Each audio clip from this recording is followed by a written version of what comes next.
Welcome to my channel. This is Conscious Creation and it's for the star sign Scorpio for the month of October. Before I get into the reading, just a quick overview on what's happening astrologically. The main things to look out for this month is the Mercury retrograde, which is bringing out shadow aspects. So it's a challenging time for all of us where shadow aspects are going to be brought out. So the darker sides, more the side that needs transmuting and transformation. A time for, and this is also, coupled with the full moon that's happening on the 13th of October in Aries. And it's a challenging aspect in that it's a time for purging, it's an emotional time. So you'll find a lot of people are starting to rebuild and change things, or are starting to get into adopting new ways that are going to help them transform and transmute and change. So let's get into your reading to see what there is and what the cards want to show us for this month. But just on the back of it, I feel transform, transmute, change. And that's the key thing for Scorpios, is they're always transforming or finding themselves in situations where they have to transform, transmute and be like the phoenix that's rising. So yeah, transform, transmute and change.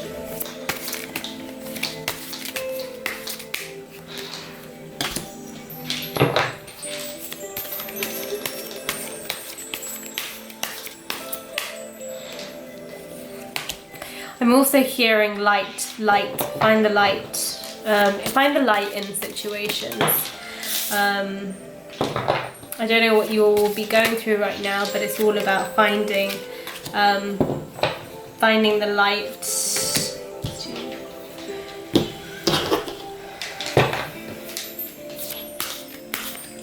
Find the light and find the humor in a situation, and sometimes that's easier to deal with denser energies, is to actually allow ourselves to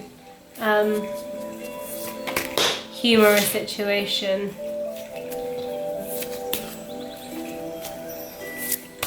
So we don't become so serious about it, so we can understand that it's transmutable and it can change.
So let's get into your energies.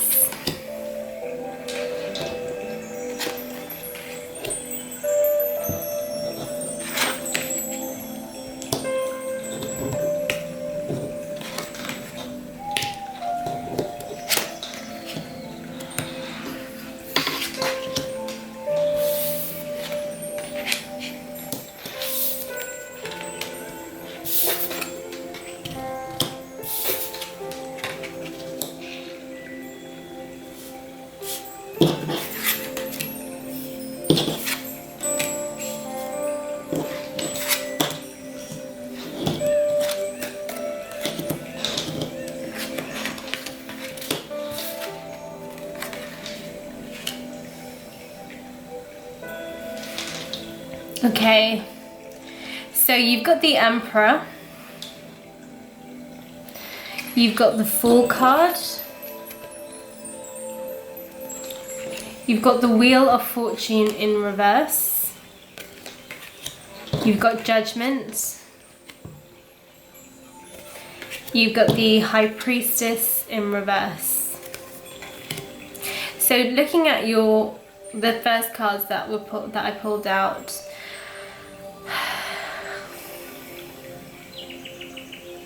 I'm feeling a lot of you are almost like fed up and stressed, and are ignoring your intuition, are kind of like had enough, but it's more on an emotional front. You're feeling almost worn out. You've got the Emperor, and the Emperor is all to do about, you know, standing in your power, but also having that ability to transform things and to attain. The Fool card for me is representing that journey. But it's almost like, I feel some of you are almost afraid to take this new step, to journey into something unknown. You've got the Wheel of Fortune in reverse, meaning things are suggesting that are kind of delays and setbacks. So a lot of you may be actually experiencing setbacks and delays in what you wanted to pursue and do, and that's kind of got you feeling like fed up and stressed, and it's playing on your emotions. You've got Judgment card. So for me, Judgment does symbolize that everything will occur and happen in its divine timing. The High Priestess is in reverse, so I feel a lot of you are not really tapping into that right now. And we all know that in order to transform and transmute, and to change, you do need to be able to follow that light, that higher wisdom. And right now I feel a lot of you are kind of, it's almost like, oh, do I have to do this again? It's come up again. Oh, I have to change again. I have to go deep again within myself. I need to reform, I need to change. And I feel just looking at that, going on to a new journey, a new path almost seems quite tedious.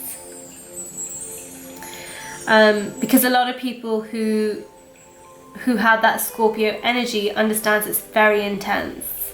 So you feel things to great intensity, and it's almost like you want, oh, do I get a break now? But I've got to pursue, I've got to go through these feelings, because you delve into the deeper emotions, and that it can be quite uncomfortable. You've got the Cups card, but you've got a lot of Cups card, but they seem to all be in reverse. So I feel like you're ignoring something. You've also got the Six of Cups, which is again in reverse. But then you've got the Ace of Cups, which is upright. The balance between what you can receive emotionally once you've, I feel, overcome this situation, or allowed yourself to go deep within again, whether it's through, you know, trying something new, taking a different path, changing a job, you know, doing something which is for yourself, something which you've never done before, you don't have that much information on. I feel it can be very positive emotionally, but again, your Cups cards are all in reverse. So I'm feeling this kind of not wanting to feel. I feel like the key emotions coming out for you guys is, I don't want to feel again. I don't want to go through this because I don't want to feel again. You've got the King of Wands in reverse.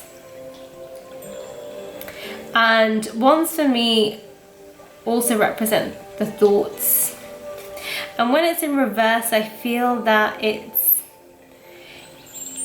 it's almost having not much control over your thoughts. So they're kind of running a bit wild, which funny enough is very similar when I was doing Capricorn's reading. I just kept on wanting to say Scorpio because I think both of you are going through very similar but different traits. So if you have Capricorn quite strongly expressed in your chart, it's a reading to look into and look at, because there are aspects that will resonate with you. But the key message here is to integrate. It's because you do have knowledge, you do have awareness, and it's to integrate whatever you've learned so far into this new decision to get the wheel of fortune ticking again, to attain the tree of life. And you know that in order to grow and transform, you need to allow yourself to dig deep, to break through that psyche, to break through those thought forms, those beliefs that hold you back. And I feel a lot of it is to do with the emotions for you. So it's tapping into emotionally, what do you believe in and what is holding you back from walking forward or stepping into the unknown. It's almost like through life I'm getting that you've been thrown into the unknown through the universe kind of pushing you, but now it's come into your awareness and you know you have to make that conscious choice. But because of past experiences where you've had to delve in and change, and you almost are reflecting on the process of the pain aspect as opposed to the Ace of Cups where you receive, you know, all that emotional wisdom, and you upgrade and you change and you find a new version of yourself, which is a better version of yourself. You meet yourself at a new level. You are almost kind of, I'm getting the feel of going, oh, I have to go through this process of change again. But it's more on an emotional front than somewhat a physical or a massive change. It's emotionally you have to transmute something. So you may have recognized, you know what, I'm always feeling anger, or I'm always feeling a certain way, but I've got to try and it comes up so much that I have to transmute it. So then I have to re-look at my life. I have to look at who I've welcomed into my life, or how I act towards people, or what definitions I hold on certain things. That's just an example, but it's really analysing the emotions. You've got the Arts card, which again Capricorn got as well, but I'm getting a sense of, to get that emotional fulfillment, it's to also allow yourself to be fluid and free, to not hold on don't be too sensitive, and don't hold on to things too dearly. Be open to things changing, or be open to what the meanings and the definitions you have given something. Be open to it, for it to change, because when you're open to change, you're open to that fluid movement. And then the process, when you look back, doesn't seem so emotionally painful, which I think, although you went through change, the process seems like you don't want to do it again. But you've got a beautiful Ace of Cups waiting at the end of it. So it's all in the mind. As your advice card, you've got, I am now committed to living my life with impeccability, rigor, and awareness. This is my challenge and I accept it. By expressing these qualities, I find my path and my inner power, and I fulfill my destiny. So again, it's interesting because it speaks to, your advice card speaks to this awareness. It speaks to finding your inner power and committed to living your life with, you know, that upgraded version, that change. Things that you used to hold on to emotionally are starting to be transmuted and changed, or have come up in such a way that you are being asked to change it. And I feel that you will, but you need to let go of the previous processes that you had to go through, because you are on a journey. and divine timing, judgment is there, but it's to really get that high priestess upright for you. It's to start following the light. Like at the beginning I said follow the light, because I feel a lot of you are almost, it's putting that anxious energy into this change, into things changing, into going through change, into delving deep within the self. And you know that when you do that, you get one of the best outcomes. You meet yourself at a greater and deeper level, and therefore you can understand people much better. So really my advice for you is find that peace, find that light and follow it. Be a fool on that journey and follow the light, and start to be gentle, but be aware that your emotions are changeable. They're never set, nothing's set, it's not set. Emotions are not set, because you can feel happiness one moment and then the next moment you can feel sadness. It fluctuates. Understand that that fluctuates, and understand that your definitions can change towards how you feel. And be open to receive a process of developing and changing the self, and integrate that wisdom. Because through this you will gain more wisdom, which is going to help you live a more committed life, that is all to do with awareness. But it's now asking for a different version of yourself. So I hope this reading made sense, and for those who are going through this change, I'd love to hear about how are you coping with understanding your emotions, and what techniques have worked for you. Have a lovely month of October, and I will speak to you in the following month. Thank you.